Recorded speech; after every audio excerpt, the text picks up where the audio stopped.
ಎಲ್ಲ ನನ್ನ ಪ್ರೀತಿಯ ವೀಕ್ಷಕರಿಗೆ ನಿಮ್ಮ ರಘುರಾಮ್ ಮಾಡುವ ಆತ್ಮೀಯ ನಮಸ್ಕಾರಗಳು. ಮತ್ತೆ ನಿಮ್ಮ ರಘುರಾಮ್ ಬಂದು ಈ ಸಿನಿಮಾ ಸರಸ್ವತಿಯಲ್ಲಿ ಇನ್ನೊಂದು ಹೊಸ ಸತ್ಯ ಕಥೆಯನ್ನು ಹೊತ್ತು ತಂದಾಯಿತು. ಈ ಕತೆ ಭಾರತ ಚಿತ್ರರಂಗದ, ಅದರಲ್ಲೂ ನಮ್ಮ ದಕ್ಷಿಣ ಭಾರತದವರು ಅಂತ ಹೇಳ್ಕೊಳ್ಳೋದಕ್ಕೆ ತುಂಬ ಖುಷಿಯಾಗುತ್ತೆ. ನಮ್ಮ ಶ್ರೀ ಶರತ್ ಬಾಬು ಅವ್ರ ಬಗ್ಗೆ ಒಂದಿಷ್ಟು ವಿಚಾರಗಳನ್ನ ನಿಮ್ಮ ಮುಂದೆ ಹೇಳ್ತಾ ಇದ್ದೀನಿ.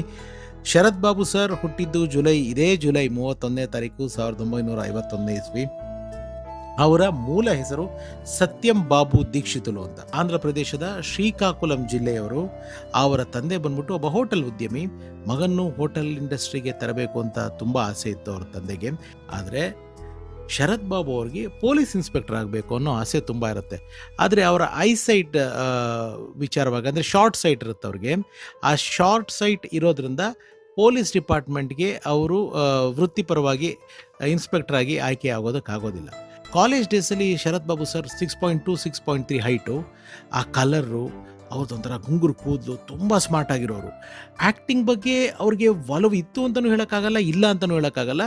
ಈ ಕಾಲೇಜಿನ ಕೆಲವು ನಾಟಕಗಳಲ್ಲಿ ಅವರು ಚೆನ್ನಾಗಿದ್ದರಿಂದ ಒಂದು ಅವಕಾಶ ಕೊಡ್ಬೋದು ಅಂತ ಕೊಟ್ಟು ಸ್ನೇಹಿತರು ಮಾಡಿಸಿದ್ದಾರೆ. ಬಟ್ ಕೊಟ್ಟ ಅವಕಾಶನ ಬಹಳ 100% ಎಫರ್ಟ್ ಹಾಕಿ ಶರತ್ ಬಾಬು ಸರ್ ಆ್ಯಕ್ಟ್ ಮಾಡಿದ್ದಾರೆ. ಆ್ಯಕ್ಟ್ ಮಾಡ್ತಾ ಮಾಡ್ತಾ ಅವ್ರಿಗೆ ಆ್ಯಕ್ಟಿಂಗ್ ಮೇಲೆ ಇಷ್ಟ ಸ್ಟಾರ್ಟ್ ಆಗಿದೆ. ಆವಾಗ ಅವರು ಓಕೆ, ನಾನು ಆ್ಯಕ್ಟರ್ ಆಗಿ ಕಾನ್ಸಂಟ್ರೇಟ್ ಮಾಡೋಣ ಅಂತ ಡಿಸೈಡ್ ಮಾಡಿ, if I am not wrong, ನಾವಲ್ಲಿ ಅಂದಿನ ಮದ್ರಾಸು, ಇಂದಿನ ಚೆನ್ನೈ ವಾಹಿನಿ ಸ್ಟುಡಿಯೋದಲ್ಲಿ ಒಂದು ಸಿನಿಮಾ ಶೂಟಿಂಗ್ ನಡೀತಾ ಇತ್ತು. ಅಲ್ಲಿ SV ರಂಗರಾವ್ ಅಂತ great film maker, Tamil Telugu ಸಿನಿಮಾಗಳಲ್ಲಿ ವೆರಿ ಬಿಗ್ ಫಿಲ್ಮ್ ಮೇಕರು.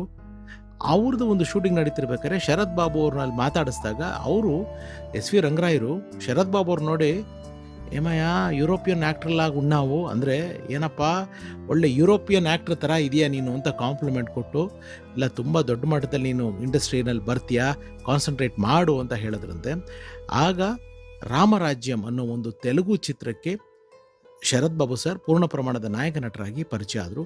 ಅದಾದಮೇಲೆ ಕೆಲವೊಂದು 3-4 ತೆಲುಗು ಸಿನಿಮಾಲಿ ಆ್ಯಕ್ಟ್ ಮಾಡಿದ್ದಾರೆ. ನಂತರ ಯಾವುದೋ ಒಂದು ಫಂಕ್ಷನ್ಗೆ ಹೋಗಿದ್ದಾರೆ. ಆ ಫಂಕ್ಷನಲ್ಲಿ ತಮಿಳು ಚಿತ್ರರಂಗದ ಶ್ರೇಷ್ಠ ನಿರ್ದೇಶಕ ಕೆ ಬಾಲಚಂದರ್ ಅವರು ಶರತ್ ಬಾಬು ಸರ್ನ ನೋಡಿದ್ದಾರೆ.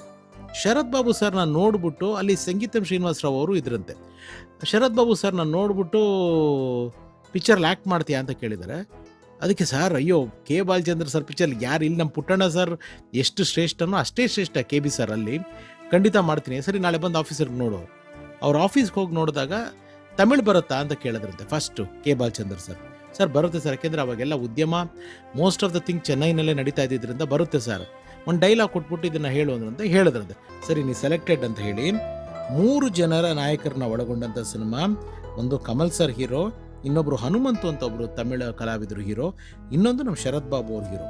ಆ ಸಿನಿಮಾನೇ ನಿರಲ್ ನಿಜಮಾಗಿರೋದು ಅನ್ನೋ ಒಂದು ತಮಿಳು ಸಿನಿಮಾಗೆ ನಾಯಕ ನಟರಾಗಿ ಒನ್ ಆಫ್ ದ ಹೀರೋ ಆಗಿ ಅವರು ಪಾದಾರ್ಪಣೆ ಮಾಡ್ತಾರೆ. ಆ ಸಿನಿಮಾ ತುಂಬ ದೊಡ್ಡ ಹಿಟ್ ಆಗುತ್ತೆ. ಬೆಳಗಾಗೋದ್ರೊಳಗಡೆ ಶರತ್ ಬಾಬು ಅವರು ಮನೆ ಮಾತಾಗ್ತಾರೆ. ಅದು ಕಮಲ್ ಸರ್ ಅನ್ನೋ ನಾಯಕ ನಟನ ಜೊತೆ ನಟಿಸಿದಾಗ ಅದು ತುಂಬ ಅದ್ಭುತವಾಗಿ ಹೆಸರು ಮಾಡ್ತಾರೆ. ಇದೆಲ್ಲ ಆಗಿ ಹತ್ರ ಸುಮಾರು 250ಕ್ಕೂ 300 ಹೆಚ್ಚು ಚಿತ್ರಗಳಲ್ಲಿ ಶರತ್ ಬಾಬು ಸರ್ ಅಭಿನಯಿಸಿದ್ದಾರೆ. ಅದು ತಮಿಳು, ತೆಲುಗು, ಮಲಯಾಳಂ, ಹಿಂದಿ, ಕನ್ನಡ ಎಲ್ಲ ಭಾಷೆಗಳು ಸೇರಿ. ಅವ್ರದ್ದು ಇನ್ನೊಂದು ತುಂಬ ಅದ್ಭುತವಾದದ್ದು ಗುಣ ಏನಂತಂದರೆ, ಅವರ ಪಾತ್ರಗಳಿಗೆ ಅವರೇ ಕಂಠದಾನ ಮಾಡೋರು, ಅವರೇ ಡಬ್ ಮಾಡೋರು. ಅದು ತೆಲುಗು ಅವರ ಮಾತೃಭಾಷೆ, ತಮಿಳು ಕಲಿತರು, ಕನ್ನಡದಲ್ಲೂ ಅವರೇ ಮಾಡೋರು. ಹೀಗೆ ಅವರು ಯಾರಿಗೂ ಡಬ್ಬಿಂಗ್ ಕಲಾವಿದ್ರ ಮೇಲೆ ಅವಲಂಬನೆ ಆಗಿರಲಿಲ್ಲ. ಅವ್ರು ಕನ್ನಡ ನಾವು ಕೇಳ್ತಾ ಇದ್ರೆ ಅಥವಾ ಅವ್ರ ವಾಯ್ಸ್ನ ಕೇಳ್ತಾ ಇದ್ರೆ ಬಾಲು ಸರ್ ಮಾತಾಡ್ದಂಗಿರೋದು, SP ಬಾಲಸುಬ್ರಹ್ಮಣ್ಯಂ ಸರ್ ಮಾತಾಡ್ದಂಗಿರೋದು, ಅಷ್ಟು ಮುದ್ದಾಗಿರೋದು. ಅವ್ರ ವಾಯ್ಸೇ ತುಂಬ ಟ್ರೆಂಡ್ ಆಗಿತ್ತು ಆವತ್ತಿನ ದಿನಗಳಲ್ಲಿ, ಬೇರೆ ತಮಿಳು ತೆಲುಗು ಚಿತ್ರಗಳಲ್ಲೂ ಕೂಡ. ನಮಗೆ ಕನ್ನಡದಲ್ಲಿ ಅವ್ರದ್ದು ಸಾಕಷ್ಟು ಸಿನಿಮಾಗಳು ನಡೆಸಿದ್ರು. ಪಟ್ಟದ ಬರೋದು ಅಮೃತವರ್ಷಿಣಿ ಚಿತ್ರ, ಅಮೃತವರ್ಷಿಣಿಯ ಪಾತ್ರ.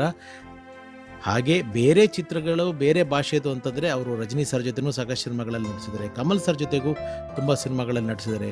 ಆದರೆ ನಮ್ಮೆಲ್ರಿಗೂ ಶರತ್ ಬಾಬು ಅಂದರೆ ಫಸ್ಟ್ ಜ್ಞಾಪಕ ಬರೋದು ಸಾಗರ ಸಂಗಮ್. ಕಮಲ್ ಸರ್ ಜೊತೆ ನಟಿಸಿದ ಆ ಸ್ನೇಹಿತನ ಪಾತ್ರ, ಆ ಗೆಳೆಯನ ಪಾತ್ರ. ಎಲ್ಲೋ ಒಂದು ಕಡೆ ಅವರೊಂದು ಹೇಳಿದ್ದಾರೆ, ಅಷ್ಟು ಸಹಜವಾಗಿ ನೈಜವಾಗಿ ಆ ಪಾತ್ರ ಬರಲು ಹೇಗೆ ಕಾರಣ ಅಂತ ಯಾರೋ ಕೇಳಿದಾಗ ಹೇಳಿದ್ರಂತೆ, ಕಮಲ್ ಅವರು ನಾನು ಈ ಸ್ಟಾರ್ಡಮ್ ಬರೋದಕ್ಕಿಂತ ಮುಂಚೆಯಿಂದನೂ ಸ್ನೇಹಿತರು. ಆ ಸ್ನೇಹ ಸ್ಕ್ರೀನ್ ಮೇಲೆ ಕಾಣಿಸ್ತು ಅಷ್ಟೇ. It was very natural. ಅವರು ನನ್ನ ಮೇಲೆ ತೋರಿಸಿದಿರ್ಬೋದು, ನಾನು ಅವ್ರ ಮೇಲೆ ಆ ಪರದೆ ಮೇಲೆ ತೋರಿಸಿದ್ದು ಅದು ನಮ್ಮ ನಿಜ ಜೀವನದಲ್ಲಿ ಇರುವಂಥದ್ದು ಅಂತ. ಇವತ್ತಿಗೂ ಸಾಗರ ಸಂಗಮಲ್ಲಿ ಕಮಲ್ ಹಾಸನ್ ಸರ್ ಹಾಗೂ ಶರತ್ ಬಾಬು ಸರ್ ಅವರ ಕಾಂಬಿನೇಷನ್ನು, ಆ ಪಾತ್ರ, ಡೈಲಾಗ್ ಡೆಲಿವರಿ, ಆ calmness of Sharath Babu sir character ನಾವು ಯಾರೂ ಮರೆಯೋದಕ್ಕಾಗೋದಿಲ್ಲ. ಅದು ಅಷ್ಟು ಅಚ್ಚು ಹೊಡೆದಿರುವಂಥ ಪಾತ್ರ. ಇನ್ನು ಕನ್ನಡದಲ್ಲಿ ನನಗೆ ತಿಳಿದಿರೋ ಮಟ್ಟಿಗೆ, ತಪ್ಪಿದ್ದಲ್ಲಿ ಕ್ಷಮಿಸಿ, ಬೆಂಕಿಯಲ್ಲಿ ಅರಳಿದ ಹೂವು ಚಿತ್ರದ ಮೂಲಕ ಅವರು ನಮ್ಮ ಕನ್ನಡ ಚಿತ್ರರಂಗಕ್ಕೆ ಪಾದಾರ್ಪಣೆ ಮಾಡಿದ್ದು 1983ರಲ್ಲಿ ಬಿಡುಗಡೆಯಾದಂಥ ಸಿನಿಮಾ. ಅದರಲ್ಲಿ ಅತಿಥಿ ಕಲಾವಿದರು ಅವರು. ಅದಾದಮೇಲೆ ಅವ್ರಿಗೆ ತುಳಸಿ ದಳದಲ್ಲಿ ಆ ಜವಾಬ್ದಾರಿಯುತ ತಂದೆ ಪಾತ್ರ ಅವ್ರು ಮಾಡಿದ್ದು, ನಿರ್ವಹಿಸಿದ್ದು ತುಂಬ ಕನ್ನಡಿಗರ ಮನಸ್ಸಿನಲ್ಲಿ ಅದು ಅಚ್ಚು ಹೊಡಿತು. ಅದಾದಮೇಲೆ ಸಾಕಷ್ಟು ಚಿತ್ರಗಳಲ್ಲಿ ಶರತ್ ಬಾಬು ಸರ್ ಅಭಿನಯಿಸಿದ್ದಾರೆ. ರಣಚಂಡಿ ಅನ್ನೋ ಒಂದು ಸಿನಿಮಾದಲ್ಲಿ ನಮ್ಮ ರಾಧಾ ಮೇಡಮ್ ಅವ್ರಿಗೆ ಪೇರಾಗಿ ಶರತ್ ಬಾಬು ಅವರು ನಟಿಸಿದ್ದಾರೆ. ದರ್ಶನ್ ಅವ್ರ ಜೊತೆಗೆ ಬೃಂದಾವನ ಸಿನಿಮಾದಲ್ಲಿ ಅವರು ಅವರ ತಂದೆಯ ಪಾತ್ರದಲ್ಲಿ ಕಾಣಿಸ್ಕೊಂಡಿದ್ದಾರೆ. ಅಜೇರ್ ಅವ್ರ ಜೊತೆ ಓ ಪ್ರಿಯತಮ ಅನ್ನೋ ಒಂದು ಸಿನಿಮಾದಲ್ಲಿ ಕಾಣಿಸ್ಕೊಂಡಿದ್ದಾರೆ. ಗಾಯ, ಅಮೃತವರ್ಷಿಣಿ ಪಾತ್ರ ಅಂತೂ ನಾನು ಹೇಳದೇ ಬೇಕಾಗಿಲ್ಲ. ಅದು ರಮೇಶ್ ಅರವಿಂದ್ ಸರ್ ಅವರ ಪಾತ್ರಕ್ಕೆ, ಸುಹಾಸಿನಿ ಮೇಡಮ್ ಅವರ ಪಾತ್ರಕ್ಕೆ ಸರಿಸಮವಾಗಿ ನಟಿಸಿ ಸೈ ಅನ್ನಿಸ್ಕೊಂಡಿರುವ ನಮ್ಮ ಶರತ್ ಬಾಬು ಸರ್ ನಿಜವಾಗ್ಲೂ ಒಬ್ಬ ಅಪ್ರಥಮ ಕಲಾವಿದ.